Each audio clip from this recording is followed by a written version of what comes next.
In Desert and Wilderness, Henryk Sienkiewicz, Chapter 4.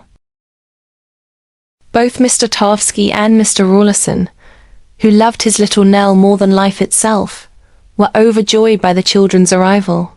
The young pair greeted their fathers with joy, but soon began exploring the tents, which were already arranged inside and ready for their guests. They turned out to be splendid double tents, lined with blue and red flannel, carpeted with felt, and spacious like real rooms. The company, wishing to please the high officials of the canal company, spared no effort to make them comfortable. At first, Mr. Rawlinson feared that a long stay under a tent might harm Nell's health. He agreed only because, in case of bad weather, they could always move to a hotel.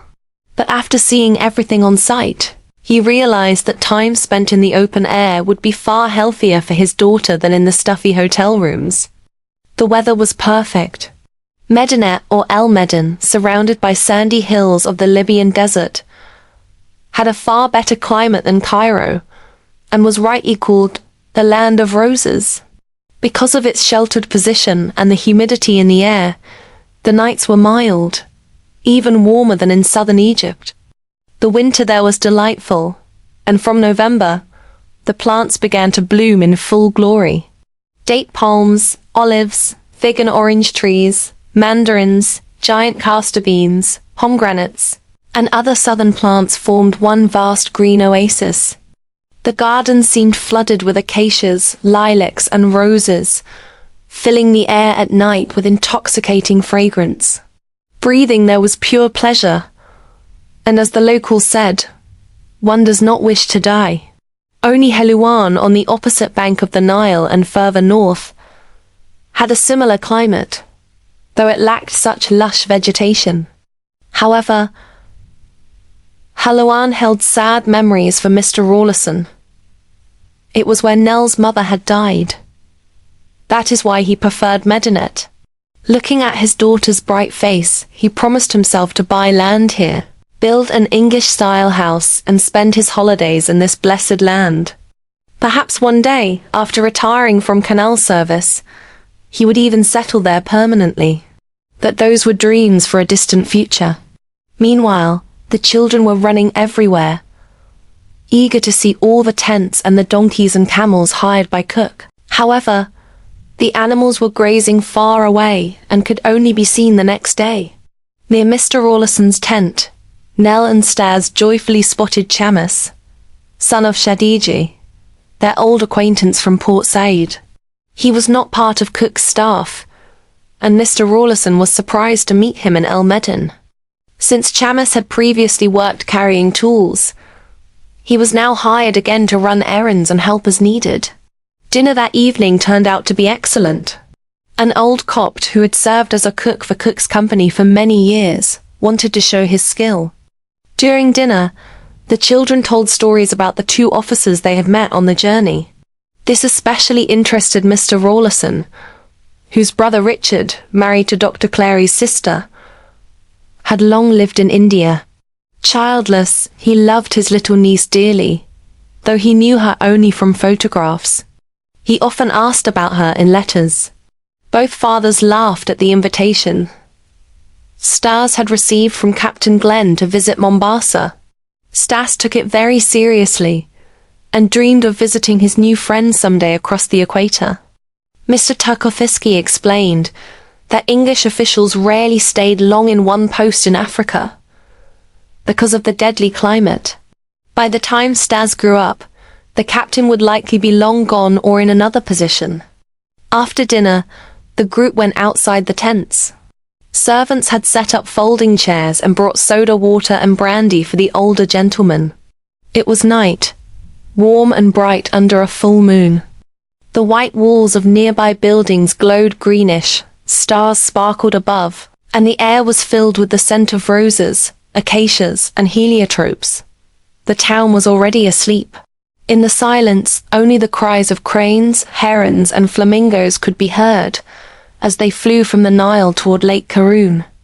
Suddenly, deep barking echoed, surprising Stas and Nel. It seemed to come from a tent they hadn't yet visited. the one used for saddles and travel gear. What a huge dog that must be. Let's go see it, said Stas. Mr. Tarkovsky laughed, and Mr. Rawlinson, tapping the ash from his cigar, replied with a smile. Well, locking him up didn't help much. He turned to the children. Remember, tomorrow is Christmas Eve. That dog was meant to be a surprise gift from Mr. Tarkovsky for Nell. But since the surprise has started barking, I must reveal it today. Nell instantly climbed onto Mr. Tarkovsky's lap, then onto her father's. Daddy, I'm so happy. So happy, she cried, showering them both with hugs and kisses. Finally, she looked up at Mr. Tarkovsky. Mr. Tarkovsky, since I already know he's there, may I see him now? I knew it, laughed Mr. Rawlinson. This little fly won't rest until she gets her way. Mr. Tarkovsky turned to Chamis. Bring the dog. The young Sudanese boy disappeared behind the kitchen tent and soon returned, leading a huge animal by the collar. Nell stepped back in surprise. Oh, she gasped, grabbing her father's hand. Stas exclaimed, but that's a lion, not a dog. He's called Saba. That means lion, said Mr. Tarkovsky. He's a mastiff, the largest dog breed in the world. He's only 2 years old but already enormous. Don't be afraid, Nell. He's as gentle as a lamb. Go on, Chamis, let him go. Once released, Saba wagged his tail joyfully, rubbed against Mr. Tarkovsky, and barked with delight. The children gazed in awe at his great head, massive paws, and tawny coat shining in the moonlight. They had never seen anything like him before. With such a dog, one could cross Africa safely, cried Stas. Ask him if he could fetch a rhinoceros, joked Mr. Tarkovsky. Saba wagged his tail even faster and pressed closer to the people, so warm and friendly that Nell stopped being afraid and began petting him. Saba, my dear, good Saba, she said softly. Mr. Rawlinson lifted the dog's head to Nell's face. Saba, look at this young lady. She's your mistress. You must obey and protect her, understand? Woof, barked Saba deeply, as if in agreement.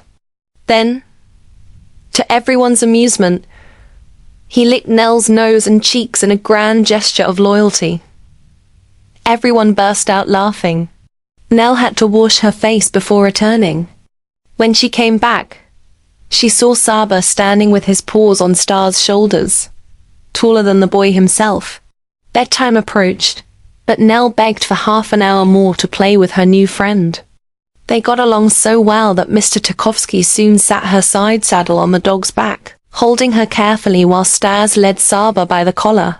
She rode a few steps, then Stas tried too, but Saba sat down suddenly, dropping him into the sand. The children were about to go to bed when, in the moonlit square nearby, they saw 2 white figures approaching the tents. Gentle Saba began growling low and threateningly, so Chamis had to hold him by the collar. The 2 men in white burnouses stopped before the tents. Who's there? asked Mr. Tarkovsky. Camel guides, came the reply. Oh, it's Idris and Geba. What do you want? We came to ask if you'll need us tomorrow. No, said Mr. Tarkovsky. Tomorrow and the next are holidays. Come back the day after. Thank you, Effendi. Are your camels good? asked Mr. Rawlinson. Bismillah, answered Idris. True Hegin, fat-humped and gentle as sheep. Otherwise, Cook wouldn't have hired us. They don't shake too much. You could place a handful of beans on their backs, sir. Not a single one would fall, even at full gallop. When they exaggerate, they do it the Arabic way, laughed Mr. Tarkovsky. Or the Sudanese way, added Mr. Rawlinson. Meanwhile, Idris and Geba stood still as 2 white pillars, gazing intently at Stas and Nel. The moonlight made their dark faces look like bronze statues, their eyes glinting green beneath their turbans. Good night to you, said Mr. Rawlinson. May Allah watch over you, Effendi, by night and day, they replied. bowing low before leaving. Their footsteps faded into the distance, followed by the deep, thunder-like growl of Saba, who clearly didn't like the two Sudanese men. End of chapter 4.